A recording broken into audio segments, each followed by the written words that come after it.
Hoy consideraremos Mateo capítulo 7. El tema incluye la relación del hijo del rey con otros hijos del rey mantenida por la oración y advertencias finales sobre los dos caminos, los falsos profetas, la falsa profesión de fe y los dos cimientos.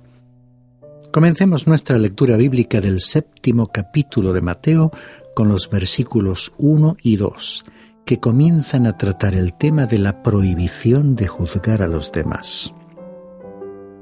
No juzguéis para que no seáis juzgados, porque con el juicio con que juzguéis seréis juzgados, y con la medida con que midáis se os medirá. Estos versículos han sido mal interpretados. El término juzgar puede significar decidir, opinar, creer, considerar, afirmar después de comparar, etc. En este pasaje no se dice que a un hijo de Dios se le prohíbe juzgar a otras personas. Lo que significa realmente es que no debemos juzgar los motivos internos de los demás en el sentido de condenarlos. No sabemos ni comprendemos por qué otro hijo de Dios, es decir, un hermano nuestro, ha actuado de cierta manera. Solamente vemos el acto exterior. Dios no nos prohíbe que juzguemos las acciones buenas o malas, pero el caso es que si eres duro en tus juicios sobre los demás, serás conocido como una persona severa en su examen de otros y que también será juzgada estricta y rigurosamente por los demás. Esto es lo que el Señor quiso enseñarnos con estas palabras. Continuemos leyendo los versículos 3 al 5. ¿Y por qué miras la mota que está en el ojo de tu hermano y no te das cuenta de la viga que está en tu propio ojo? ¿O cómo puedes decir a tu hermano, déjame sacarte la mota del ojo, cuando la viga está en tu ojo?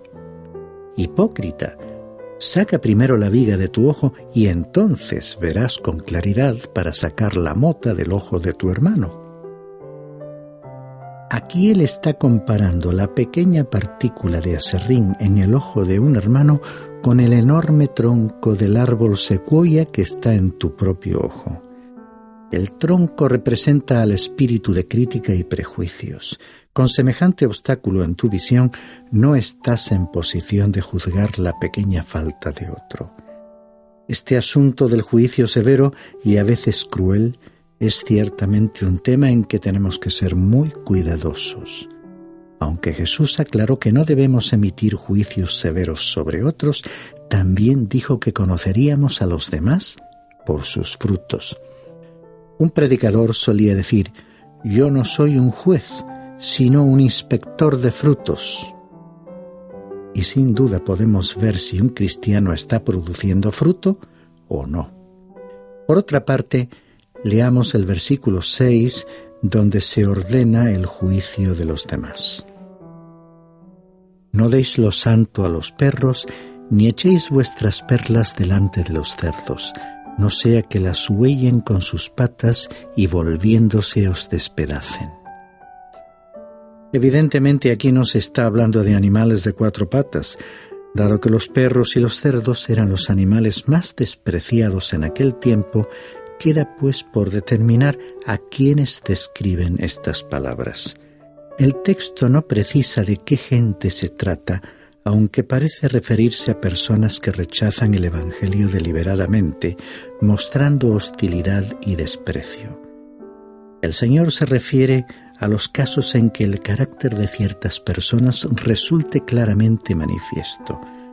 Por una parte, se nos acaba de decir que no debíamos juzgar a otros, pero ahora, y ya que hay grandes y fundamentales diferencias entre la personalidad de los miembros de una sociedad, se implica que tenemos que juzgar con quiénes hablar o callar. Podría pensarse que hay un conflicto. En los versículos 7 y 8 se propone a la oración como solución del dilema. Pedid y se os dará, buscad y hallaréis, llamad y se os abrirá. Porque todo el que pide, recibe, y el que busca halla, y al que llama se le abrirá. Uno de los mayores problemas para un hijo de Dios consiste en cómo relacionarse con las demás personas. Todos los días nos codeamos con gente de todos los niveles sociales y morales. Algunos necesitan nuestra amistad y ayuda. También nosotros les necesitamos y debiéramos estar cerca de ellos. En el otro extremo hay otros que podrían perjudicarnos seriamente y tenemos que alejarnos de ellos.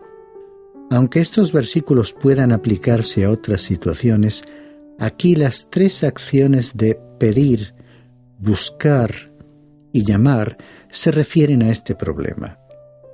Recuerdo en el pasaje del libro de los Hechos, capítulo 5, versículos 1 al 11, el caso del apóstol Pedro en la iglesia cristiana primitiva, que supo que Ananías y Safira le estaban mintiendo. Es difícil saber realmente si alguien te está engañando, a menos que tengas el discernimiento espiritual que algunos cristianos tenían en aquella época. Esta es una capacidad que tienen algunos en la actualidad y es importante poner la necesidad de este discernimiento como un tema de oración. Cuando conociste a gente, ¿alguna vez le pediste a Dios que te hiciese ver claro cómo relacionarte con ellos y en quiénes depositar o no tu confianza? Creo que sería una buena idea. Los próximos versículos nos recuerdan que Dios está dispuesto a ayudarnos en todos estos asuntos de la vida de relación y a proporcionarnos lo mejor. Leamos desde el 9 hasta el 11. ¿O qué hombre hay entre vosotros que si su hijo le pide pan, le dará una piedra? ¿O si le pide un pescado, le dará una serpiente? Pues si vosotros, siendo malos, sabéis dar buenas dádivas a vuestros hijos, ¿cuánto más vuestro Padre que está en los cielos dará cosas buenas a los que le piden? Y el pensamiento se completa con el versículo 12, con la llamada regla de oro. Por eso, todo cuanto queráis que os hagan los hombres, así también haced vosotros con ellos, porque esta es la ley y los profetas.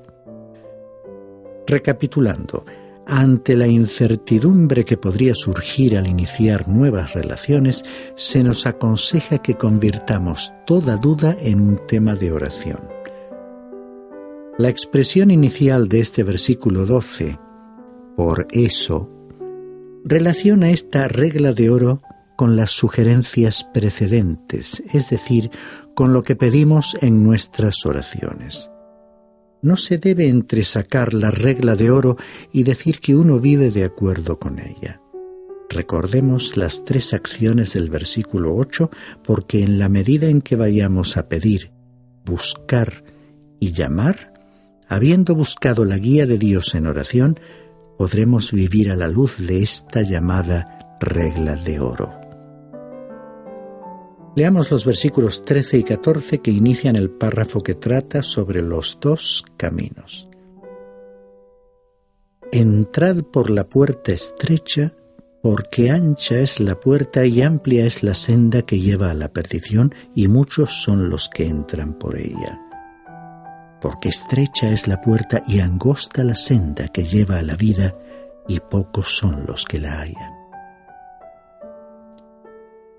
La ilustración presentada aquí no es la de una elección entre una senda ancha y brillante con mucho ocio y diversión y un callejón estrecho, oscuro y poco atractivo. De hecho, la realidad se parece más a la imagen de un embudo. Si entras en el camino con forma de embudo por el extremo ancho, verás que al avanzar se va estrechando hasta llegar a la muerte, la destrucción y el infierno. Pero si entras por la otra senda, también con forma de embudo, por el extremo angosto, te encontrarás con Cristo, quien con sus propias palabras dijo que Él era el camino, la verdad y la vida. Él también dijo en el Evangelio de Juan, capítulo 10 y versículo 10, «Yo he venido para que tengan vida y para que la tengan en abundancia». Al caminar con Él por esta senda, descubrirás que se va haciendo cada vez más amplia. Recordemos que en la profecía de Ezequiel capítulo 4 se veía un río fluyendo del trono de Dios que comenzaba como un pequeño arroyo y se iba ensanchando hasta convertirse en un gran río. Esta es una adecuada ilustración de la vida de un hijo de Dios que se va transformando en una experiencia cada vez mejor. Este es el significado de aquellas palabras de nuestro Señor. Continuamos la lectura con los versículos 15 y 16. Cuidaos de los falsos profetas que vienen a vosotros con vestidos de ovejas, pero por dentro son lobos rapaces. Por sus frutos los conoceréis. ¿Acaso se recogen uvas de los espinos o higos de los abrojos? A Israel se le advirtió contra los profetas falsos y a la Iglesia se la previene contra los falsos maestros. Tanto unos como otros se presentan disfrazados de ovejas. Dice el apóstol Pedro en su segunda carta, capítulo 2, versículo 1. Pero se levantaron falsos profetas entre el pueblo, así como habrá también falsos maestros entre vosotros, los cuales encubiertamente introducirán herejías destructoras, negando incluso al Señor que les compró, trayendo sobre sí una destrucción repentina. Y ya que su presentación es ambigua o engañosa, les reconoceremos por sus frutos, que es lo que tendremos que observar en sus vidas. Prosigamos leyendo el versículo 21. No todo el que me dice Señor, Señor, entrará en el reino de los cielos, sino el que hace la voluntad de mi Padre que está en los cielos. Tú podrás andar por todas partes haciendo alarde de que la regla de oro es la norma de tu vida, pero lo importante es si te has sujetado a la voluntad del Padre que está en los cielos. Si así ha sido, entonces habrás venido a Cristo reconociendo que necesitabas un Salvador. Leamos los versículos 22 y 23. Muchos me dirán en aquel día, Señor, Señor, ¿no profetizamos en tu nombre, y en tu nombre echamos fuera demonios, y en tu nombre hicimos muchos milagros? Y entonces les declararé, jamás os conocí. Apartaos de mí, los que practicáis la iniquidad. Obviamente estos versículos no se refieren hoy a los creyentes. Todo creyente, vivo o muerto, será transportado junto con toda la Iglesia para encontrarse con el Señor en el aire. Ninguno escuchará decir al Señor, apártate de mí. Estas palabras se refieren a un futuro tiempo de prueba en el contexto de la segunda venida de Cristo a la tierra. Aquí también se incluye una advertencia para quienes, habiendo declarado ser cristianos, son miembros de la Iglesia y en realidad se dirige también a todos los creyentes. El realizar milagros no es necesariamente una garantía de que Dios apruebe o respalde al que los lleve a cabo. Por otra parte, el nombre de Cristo es pronunciado por líderes de ciertos cultos y sectas en la actualidad. El hecho de que se utilice el nombre de Cristo y la Biblia no constituye una prueba de que un sistema sea genuino. Porque no se trata de una declaración exterior. Lo vital y sumamente importante es tener una relación interior con el Cristo crucificado y Salvador resucitado. Comencemos la lectura del último párrafo titulado Los dos cimientos. Leamos los versículos 24 y 25. Por tanto, cualquiera que oye estas palabras mías y las pone en práctica, será semejante a un hombre sabio que edificó su casa sobre la roca. Y cayó la lluvia, vinieron los torrentes, soplaron los vientos y azotaron aquella casa, pero no se cayó, porque había sido fundada sobre la roca. Si has venido a Cristo, sabrás que Él es el fundamento. Como dice el apóstol Pablo en su primera carta a los Corintios, capítulo 3, versículo 11, pues nadie puede poner otro fundamento que el que ya está puesto, el cual es Jesucristo. Cuando te encuentras apoyado en Cristo, puedes construir sobre ese cimiento. Cediendo el control del Espíritu Santo, puedes edificar una vida que la Biblia compara con el oro, la plata y las piedras preciosas. Pero también hay otra clase de edificio. Leamos los versículos 26 y 27. Y todo el que oye estas palabras mías y no las pone en práctica, será semejante a un hombre insensato que edificó su casa sobre la arena. Y cayó la lluvia, vinieron los torrentes, soplaron los vientos y azotaron aquella casa, y cayó, y grande fue su destrucción. ¿Qué representa aquí la arena? Es la bondad y el esfuerzo humanos. Es la antigua debilidad de la naturaleza humana.